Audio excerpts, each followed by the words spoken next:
Hello everyone, my name is Pooja Meena. Today we will discuss about preservation of urine sample. ठीक है, अपन जो topic start कर चुके थे वो यूरिन एग्जामिनेशन के बारे में बात कर रहे थे। उसके दो टॉपिक अपन कंप्लीट कर चुके हैं। First composition of urine and second collection methods complete कर चुके हैं। अब नेक्स्ट टॉपिक जो अपने पास में है वो प्रिजर्वेशन ऑफ यूरिन सैंपल, यानी यूरिन सैंपल जो अपन ने डिफरेंट मेथड के थ्रू कलेक्शन करा था उसको कैसे प्रिजर्व करेंगे। यानी मैंने आपको आइडियली बताया था कि अगर जो अपना सैंपल है, ठीक है, 1 से 2 आवर के अंदर उसका लेबोरेटरी टेस्ट परफॉर्म हो जाता है तो आपको इन प्रिजर्वेटिव्स की कोई नीड नहीं होगी। बट इन ए केस अगर वहाँ पे टेस्ट परफॉर्म नहीं हो पाता है तो अपन को वहाँ पे सैंपल को प्रिजर्व करने के लिए कुछ प्रिजर्वेटिव्स की नीड होगी। ठीक है, तो फर्स्ट बेसिकली तो क्या होता है कि आप वहाँ पे फ्रीज़र का यूज़ कर लो। ठीक है, अगर अपन फ्रिज का यूज़ करते हैं तो सैंपल को अपन कहाँ पे रखेंगे, कितनी डिग्री टेम्परेचर में, 4 to 6 डिग्री टेम्परेचर में रखेंगे एंड उसको 8 आवर्स तक आप सैंपल को प्रिजर्व करके रख सकते हो। बट अगर आपको और लॉन्ग ड्यूरेशन तक सैंपल को प्रिजर्व करके रखना है तो अलग अलग प्रिजर्वेटिव्स की हेल्प से अपन क्या करेंगे, सैंपल को प्रिजर्व करेंगे। तो फर्स्ट अपन देखेंगे प्रिजर्वेशन प्रिवेंट दी फॉलोइंग, यानी प्रिजर्वेशन किस चीज़ को प्रिवेंट करता है। ठीक है, ये मोस्ट इंपॉर्टेंट है। फर्स्ट अपने पास है कि बैक्टीरियल ग्रोथ को प्रिजर्व करता है। सेकंड अपने पास है इंस्टेबिलिटी ऑफ सॉलिड्स को प्रिजर्व करता है। Degeneration of sediments such as pus, bloods and cast.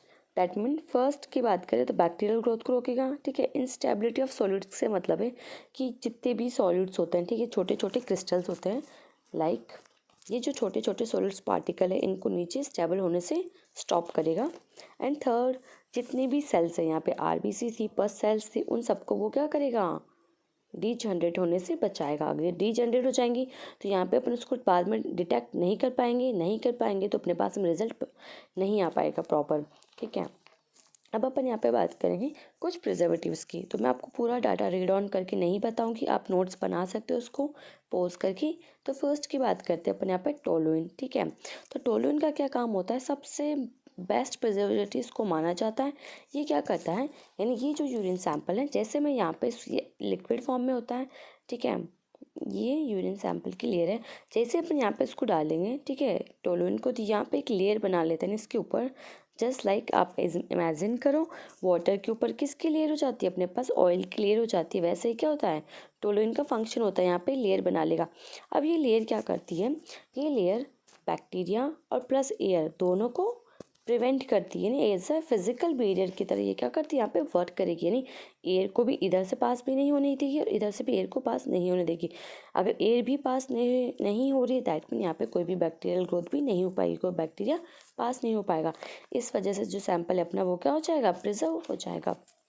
ठीक है, अब इसके कंटेंट की बात करें तो आप अगर 100 ml यूरिन लेते हो तो वहाँ पर 2 ml आपको प्रिजर्वेटिव की नीड होगी। ठीक है, ये बेसिकली सभी केमिकल्स के लिए अपन इसको यूज़ कर सकते हैं, जनरल प्रिजर्वेटिव है, ये ज़्यादा किसी को इफेक्ट नहीं करता है। अब नेक्स्ट बात करते हैं अपन फॉर्मेलिन की। तो फॉर्मेलिन सबसे बेस्ट या एक्सलेंट फिक्सेटिव कह सकते, सॉरी प्रिजर्वेटिव कह सकते हो आप इसको फॉर्म्ड एलिमेंट्स के लिए। ठीक है, यानी फॉर्म्ड एलिमेंट्स, यानी मैंने लास्ट क्लास में आपको बताया था फॉर्म्ड एलिमेंट्स में कौन कौन सा आता है अपने पास में, आरबीसी, डब्ल्यूबीसी, पस सेल्स, ये सारे क्या होते हैं, फॉर्म्ड एलिमेंट के अंदर होते हैं। अब इसके कंटेंट की बात करें तो 1 ड्रॉप चाहिए अपन को एटलीस्ट 30 ml के लिए। ठीक है, जो फॉर्मेलिन फिक्सेटिव अपना है उसको बेसिकली अपन ग्लूकोज के लिए यूज़ नहीं कर सकते हैं। ग्लूकोज के लिए यूज़ नहीं कर सकते बिकॉज क्या होता है, ग्लूकोज के अंदर जो अपन रिएजेंट यूज़ करते हैं बेनेडिक सॉल्यूशन, वो क्या हो जाता है, रिड्यूस हो जाता है। रिड्यूस होने की वजह से वहाँ पे अपन ग्लूकोज की वैल्यू चेक नहीं कर सकते। एंड प्रोटीन की बात करें तो प्रोटीन क्या हो जाता है, वहाँ पे प्रिसिपिटेट हो जाता है, तो उसकी वैल्यू भी आप डिटेक्ट नहीं कर सकते हैं। अब नेक्स्ट अपन प्रिजर्वेटिव की बात करें तो थाइमोल भी एक अच्छा प्रिजर्वेटिव है जो कि स्मॉल क्रिस्टल की फॉर्म में यूज़ करा जाता है। ठीक है, ये क्या करता है, basically bacterial growth plus fungi growth को प्रिवेंट करता है। बट इसके भी अपन को बहुत ज़्यादा थाइमोल क्रिस्टल यूज़ नहीं करने होते, अगर यूज़ करेंगे तो क्रिस्टल्स नीचे जाके यहाँ पे सेटल हो जाएंगे। सेटल होने की वजह से उसकी कंसनट्रेशन चेंज हो जाएगी और ये उसको इफ़ेक्ट करेगा रिजल्ट को। ठीक है, नेक्स्ट अपने पास आता है बोरिक एसिड। तो बोरिक एसिड किसको प्रिजर्व करता है, it preserve protein and formed elements, यानी ये प्रोटीन प्लस फॉर्म्ड एलिमेंट को प्रिजर्व करता है। ठीक है, और साथ में किसी भी अदर रूटीन एनालिसिस को कोई इफेक्ट नहीं करता है एक्सेप्ट पीएच को छोड़ के। ठीक है, पीएच को इफेक्ट करता है, उसके अलावा किसी भी अदर को इफेक्ट नहीं करता है।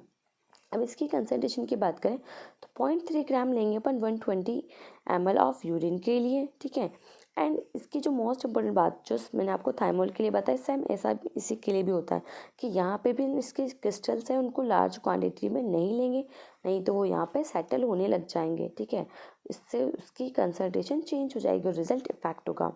एंड लास्ट सेकेंड लास्ट फैक्टिविटी की बात करते हैं अपन, hydrochloric acid in HCl।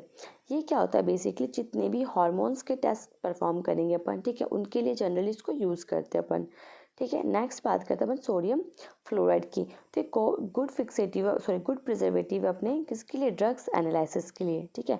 And साथ में क्या प्रिवेंट करता है, ग्लाइकोलाइसिस को प्रिवेंट करता है। नहीं, ग्लाइकोलाइसिस को प्रिवेंट करने का मतलब है आप इससे क्या कर सकते हो, आप यहाँ पे ग्लूकोज का भी टेस्ट परफॉर्म कर सकते हो, ठीक है। ये ग्लूकोज के लिए भी बेस्ट प्रिजर्वेटिव हो सकता है अपने पास में। अभी अपन ने बात करी थी जितने भी अपने प्रिजर्वेटिव्स की थी, ठीक है। अब प्रिजर्वेटिव्स के बाद में अपन डिस्कस करेंगे कि एक यूरिन सैंपल को अपन क्या करेंगे, रूम टेम्परेचर पे स्टैंड कर देते हैं तो उसमें क्या क्या चेंजेस हो जाते हैं, ठीक है। ये इंपॉर्टेंट पार्ट आता है, कई बार एग्जाम में पूछ लिया जाता है इंपॉर्टेंट क्वेश्चन के रूप में। तो बेसिकली क्या होता है, if urine is left standing at room temperature for long after collection following changes are occur, यानी फॉलोइंग क्या क्या चेंजेस हो जाते हैं, ठीक है, लॉन्ग ड्यूरेशन तक उसको अपन रख देंगे। तो फर्स्ट अपने पास होगा इंक्रीज इन पीएच इंक्रीज हो जाएगा बिकॉज वहाँ पे क्या होगा, अमोनिया का प्रोडक्शन हो जाएगा। और अमोनिया कहाँ से बनेगा, यूरिया से, ठीक है। और ये कौन बनाता है, बेसिकली जो एंजाइम होता है अपने पास, यूरियस प्रोड्यूसिंग एंजाइम, इस काम को परफॉर्म करता है, ठीक है। यानी अमोनिया का प्रोडक्शन हो जाएगा, पीएच इंक्रीज हो जाएगा, आप इतना याद रखिए। नेक्स्ट अपने पास है फॉर्मेशन ऑफ क्रिस्टल्स की फॉर्मेशन हो जाएगी। लाइक अपने पास मैंने फर्स्ट में बताया था फॉस्फेट कैल्शियम थे, वो क्या करते हैं, क्रिस्टल की फॉर्मेशन करते हैं। यानी इस सैंपल में अगर यहाँ पे फॉस्फेट और कैल्शियम है तो धीरे धीरे यहाँ पे सेटल होने लग जाएंगे और वो क्रिस्टल बना लेंगे, ठीक है। उससे भी क्या होगा, ये जो बाकी अदर सेल्स RBCs WBCs वो अफेक्टेड हो जाएंगे, ठीक है। नेक्स्ट अपने पास में loss of ketone bodies since they are volatile, यानी अगर यहाँ पे कीटोन बॉडीज है, अपन ग्लूकोज के लिए कीटोन बॉडीज के लिए टेस्ट परफॉर्म करेंगे रोथेरास, अगर यहाँ पे कीटोन बॉडीज प्रेजेंट है तो उनका नेचर कैसा है, अगर लॉन्ग ड्यूरेशन टेस्ट परफॉर्म नहीं करा है तो उनका नेचर कैसा, वोलेटाइल नेचर है। वोलेटाइल नेचर का मतलब क्या होता है अपने पास में, उसके अंदर घुलनशील हो जाना, उसके साथ मिक्स हो जाना, यूरिन सैंपल के साथ में मिक्स हो जाना। नेक्स्ट अपने पास आता है decrease in glucose due to glycolysis and utilisation of glucose by cells and bacteria. अब क्या होता है कि ग्लाइकोलाइसिस की वजह से जो ग्लूकोज की वैल्यू है वो क्या हो जाती है, इस सैंपल में डिक्रीज हो जाएगी, ठीक है। अब डिक्रीज हो जाएगी दैट मीन ग्लूकोज की वैल्यू, यानी जो शुगर की वैल्यू अपन चेक करेंगे वो क्या हो जाएगी, कम हो जाएगी। क्यों हो जाएगी, क्योंकि वहाँ पे जो सेल्स है जो भी बैक्टीरिया है वो क्या करेंगे, ग्लाइकोलाइसिस प्रोसेस स्टार्ट कर देंगे और ग्लूकोज को वो खुद यूटिलाइज कर लेंगे, ठीक है। नेक्स्ट चेंज जो होता है अपने पास में oxidation of bilirubin to biliverdin, यानी बिलीरुबिन जो पिगमेंट होता है वो किस में ऑक्सीडाइज हो जाता है, बिलीवर्डिन के अंदर, ठीक है। इसकी वजह से जो बिलीरुबिन का टेस्ट है वो कैसा होता है, नेगेटिव टेस्ट अपने पास में परफॉर्म होता है। नेक्स्ट क्या होता है बैक्टीरियल प्रोलिफिकेशन, यानी that mean bacterial growth start हो जाती है। एंड लास्ट क्या होता है अपने पास में डिसइंटीग्रेशन ऑफ सेलुलर एलिमेंट्स, यानी सेलुलर एलिमेंट्स यानी जो अपने सेल्स की बात हो रही थी वो क्या हो जाता है, उनका डिसइंटीग्रेशन हो जाता है। दैट मीन सेल्स क्या होने लग जाती, टूटने लग जाती। स्पेशली अपने पास में एल्कलाइन सॉल्यूशन हो या फिर अपने पास में हाइपोटोनिक यूरिन सैंपल हो, तो इन दोनों में क्या होने लग जाता है, जो सेल्स है वो टूटने लग जाएगी, तो उनका रिजल्ट अपने पास में प्रॉपर तरीके से नहीं आएगा, ठीक है। ये तो थी अपने लेक्चर की बात जिसमें मैंने आपको बताया अब तक स्टार्टिंग में यूरिन कंपोजिशन, ठीक है। देन उसके बाद में 3 पार्ट्स में अपने इसको डिवाइड करा था, ठीक है। यूरिन कंपोजिशन हो गया था, देन उसके बाद में इसका कलेक्शन पढ़ा एंड लास्ट में अभी अपन ने इसके प्रिजर्वेटिव्स पढ़े। तो ये तीनों चीज़ अपन ने यहाँ पे स्टडी करी। अब इसके कुछ क्वेश्चंस के बारे में अपन डिस्कस कर लेते कि कैसे कैसे क्वेश्चंस पूछ सकते हैं। तो फर्स्ट क्वेश्चन है अपने पास में why morning sample of urine is preferred in the some centres, यानी मॉर्निंग सैंपल ये क्यों प्रेफर करा जाता है, बिकॉज फर्स्ट तो क्या होती है इसकी जो वॉल्यूम है वो ऑब्वियसली लार्ज वॉल्यूम होती है, ठीक है। सेकंड क्या होता है कि मोस्ट कंसनट्रेट होता है, मोस्ट कंसनट्रेट है दैट मीन जितने भी बायोमोलिकुल्स है, जितने भी सेल्स या कास्ट है वो सारे के सारे क्या है यहाँ पे प्रिजर्व है अपने पास में, ठीक है। तो ये इसका आंसर आप ऐसे दे सकते हो।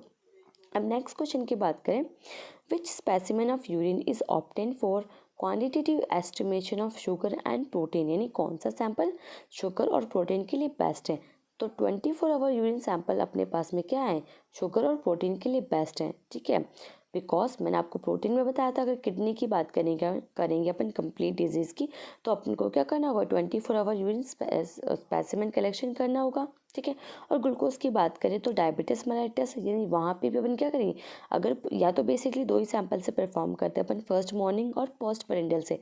अगर वो नहीं करना है, किसी पेशेंट की बहुत ज़्यादा डायबिटीज मेलाइटस हो चुकी है, तो उसकी कंप्लीट सैंपल भी अपन ले सकते हैं, ठीक है।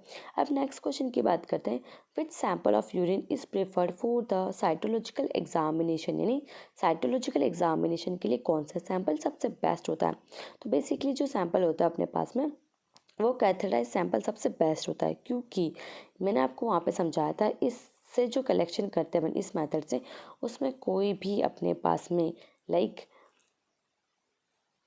लाइक वहाँ पे कोई भी कंटामिनेशन नहीं होगा, यानी ना तो कोई सैमिनल फ्लूइड का कंटामिनेशन होगा, ना ही कोई अपने पास वजाइनल मटेरियल का कंटामिनेशन होगा, यानी वहाँ पे कोई भी अदर बैक्टीरियल ग्रोथ नहीं होगी। इसीलिए साइटोलॉजिकल एग्जामिनेशन के लिए ये सैंपल सबसे बेस्ट होता है। अब नेक्स्ट क्वेश्चन की बात करते हैं, why catheterize specimen is preferred for the cytological examination. Just मैंने आपको अभी रिजल्ट दिया कि वहाँ पे कोई भी सैमिनल फ्लूइड नहीं होगा, एपिथेलियल लाइनिंग सेल्स भी नहीं होगी, ठीक है, कोई भी वजाइनल फ्लूइड्स भी नहीं होगा, कोई भी माइक्रो ऑर्गेनिज्म प्रेजेंट वहाँ पे नहीं होंगे, इसीलिए ये जो स्पेसिमेन है सबसे बेस्ट होता है, ठीक है। अब नेक्स्ट क्वेश्चन की बात करते हैं, what are the disadvantages of catheter specimen of urine. इसके क्या क्या डिसएडवांटेजेस होते हैं। फर्स्टली डिफ़िकल्ट होता है ओपीडी पेशेंट्स के अंदर, आप ओपीडी पेशेंट्स में सैंपल कलेक्शन नहीं कर सकते इसमें ईजिली। सेकेंडली, जब इसको इंट्रोड्यूस करते हैं तो बेसिकली कई बार इन्फेक्शन होने की चांसेस होते हैं जो भी पेशेंट होता है, ठीक है, इसलिए इसके दो डिसएडवांटेजेस होते हैं। अब नेक्स्ट क्वेश्चन की बात करें, which are the criteria for ideal preservatives for urine preservatives के आइडियल क्राइटेरिया क्या रखा है अपन ने, अभी इसके बारे में डिस्कस करा। Basically an ideal preservative should prevent the growth of bacteria and moulds, it should not interferes with accuracy of physical, chemical and microscopical examination. That mean जो भी प्रिजर्वेटिव अपन यूज़ करते हैं वो बेसिकली बैक्टीरियल ग्रोथ या कोई भी moulds की growth को प्रिवेंट करें, साथ में वो किसी भी एग्जामिनेशन को अफेक्ट ना करे, लाइक अपना फिजिकल एग्जामिनेशन हो गया, केमिकल हो गया और माइक्रोस्कोपिक हो गया, उनमें से तीनों में से वो किसी को इफेक्ट ना करें। नेक्स्ट क्वेश्चन की बात करते हैं, in which test of urine formalin is not be use, यानी फॉर्मेलिन को किस में यूज़ नहीं करते हैं। तो फर्स्ट अपन यूज़ नहीं करते हैं बैक्टीरियोलॉजिकल एग्जामिनेशन के अंदर, क्योंकि जो फॉर्मेलिन होता है उसका नेचर कैसा होता है, उसका नेचर होता है बेसिकली जो भी बैक्टीरिया उसके अंदर प्रेजेंट है उनको डाई करने का, यानी उनको ख़त्म कर देती है। फॉर्मेलिन ऑब्वियसली एसिड है, तो जितने भी बैक्टीरिया होते हैं उनकी वो क्या कर देती है, डेथ कर देती है। इस वजह से तो जो ऑब्वियसली बैक्टीरियोलॉजिकल एग्जामिनेशन के लिए परफॉर्म करें, अगर इस सैंपल में यहाँ पर अगर बैक्टीरिया ही डाई हो चुके हैं तो रिजल्ट का कोई मतलब ही नहीं है, ठीक है, तो इसलिए फॉर्मेलिन यूज़ नहीं करते बैक्टीरियोलॉजिकल एग्जामिनेशन के लिए।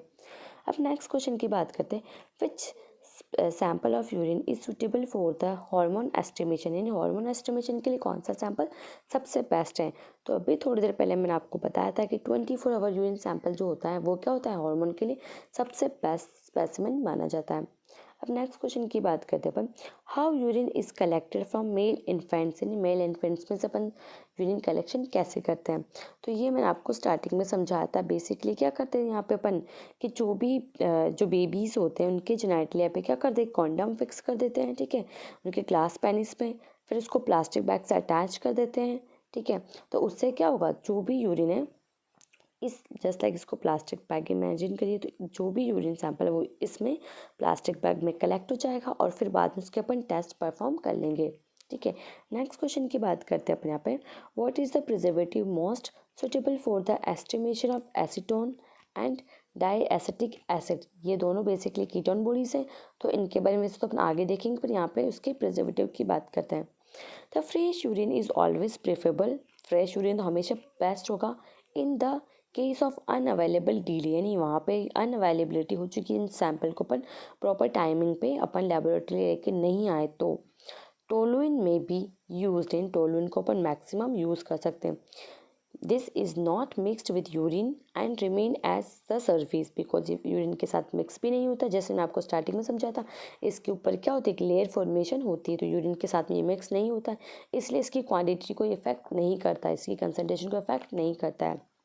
साथ में इसको अपन जब टेस्ट परफॉर्म करेंगे इजीली क्या करते हैं, इसको पीपीट ऑफ कर सकते हैं, यानी पीपीट के थ्रू आप इसको बेसिकली रिमूव कर सकते हो, ठीक है, इसीलिए सबसे बेस्ट होता है। एंड ना लास्ट में क्या है कि 24 आवर यूरिन तक जो अपना यूरिन सैंपल है उसको प्रिजर्व करके रख सकता है, ठीक है, 24 आवर्स तक।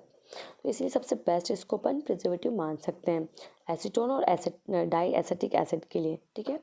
तो अब नेक्स्ट में अपन नेक्स्ट टॉपिक को देखेंगे, फिजिकल एग्जामिनेशन को। तो थैंक यू सो मच। अगर आपको वीडियो अच्छी लगी हो तो इसको लाइक शेयर और सब्सक्राइब करें।